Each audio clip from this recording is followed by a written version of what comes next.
Today, Duluth Mayor Roger Reinert formally appointed Councilor Forsman as acting mayor in the event that Reinert has to step away because of his service obligation to the military.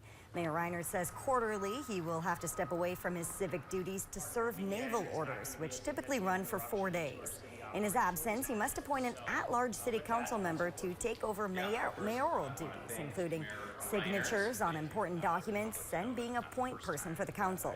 It's a role Forsman has done before, filling in intermittently for former Mayor Emily Larson in the past.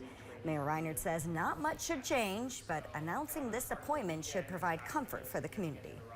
It's also important for the community to know that should some unforeseen crisis happen during that 4-day window, that there's somebody in place who can help provide that leadership. The appointment will run concurrent to the council term, which ends in 2026. By the way, Reinert says his Navy orders don't require him to go overseas, and it doesn't require any combat either.